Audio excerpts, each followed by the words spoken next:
계속해서 대구 경북 소식입니다. 오늘 오전 9시 50분쯤 청도군 화양읍에 있는 청도 용암온천에서 불이 나 연기를 마신 이용객 62명이 병원으로 옮겨졌습니다.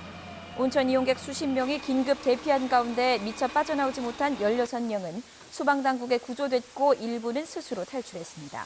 소방당국은 오전 10시 10분쯤 초기 진화를 끝냈고 사망자는 없다고 밝혔습니다. 불이 난 온천은 지하 1층, 지상 5층 건물로 1층과 2층은 온천이고 나머지 찜질방과 객실로 이용하는데 경찰은 지하 1층 세탁실에서 불이 시작된 것으로 보고 있습니다.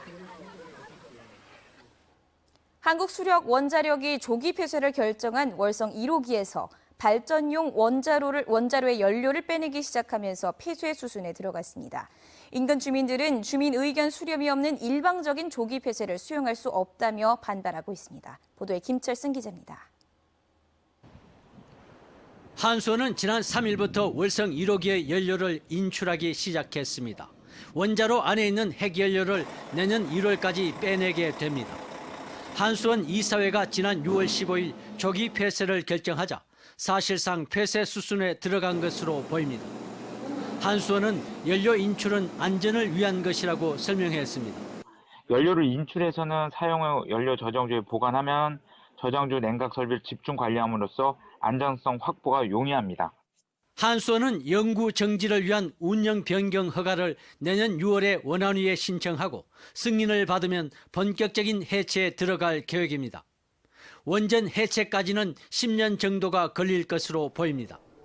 하지만 원전과 가장 가까운 양남면 5개 마을과 양북면 간포읍 주민들은 의견 수렴 없는 조기 폐쇄를 반대한다고 밝혔습니다. 무엇보다도 한수원 이사에서 조기 폐쇄 결정을 내렸는데 주민과 동의 없이 결정을 내렸다는 데 대해서 저희 지역 주민들은 분노하고 있는 것입니다. 경주시 의회도 월성 1호기가 조기에 폐쇄되면 법정 지원금 등 432억 원을 못 받게 된다며 영구 폐쇄를 수용할 수 없다며 철회를 요구했습니다. 월성 1호기에 대한 수명 연장과 조기 폐쇄, 그리고 안전성에 대한 평가가 정권에 따라 오락가락하면서 국가 에너지 정책에 대한 신뢰가 크게 훼손되고 있습니다. MBC 뉴스 김철승입니다. 과학기술정보통신부가 최근 대구 경북 과학기술원에 대한 감사를 벌인 결과 손상혁 총장의 비위 사실이 적발됐습니다. 감사 결과에 따르면 손 총장은 연구원 재임용을 부당지시하고 부패 신고자 권익 침해와 성추행 사건 부적정 대처 등의 비위를 저지른 것으로 드러났습니다. 또 행정직 인력을 연구직 인력으로 편법 채용해 연구비 19억 7,500만 원을 부당 집행한 것으로 드러났습니다. 과학기술정보통신부는 손 총장과 해당 교수들을 징계하도록 이사회에 요구했으며 부당 집행액 16억 6천만 원을 환수하도록 조치했습니다. 삼성전자 서비스가 협력업체 직원을 직접 고용하기로 한 애초 합의를 깨려 한다며 노조가 반발하고 있습니다.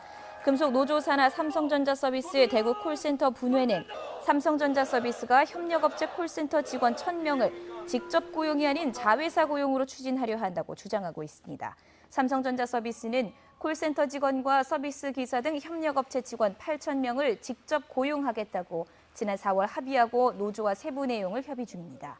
삼성전자 서비스 콜센터 협력업체 직원은 대구에 200명 등 전국적으로 1,000여 명 등입니다. 김병준 자유한국당 비상대책위원장을 비롯한 지도부가 오늘 오전 구미의 박정희 전 대통령 생가를 찾았습니다. 김 위원장은 박 전 전 대통령의 제3공화국 이후 우리 경제가 크게 성장했는데 이후에 경제가 굉장히 어려워졌다며 또 다른 성장의 발판을 마련하지 않으면 5년, 10년 뒤 국가가 어떻게 될지 모르겠다는 생각에 새롭게 성장을 이야기할 때가 됐다고 말했습니다.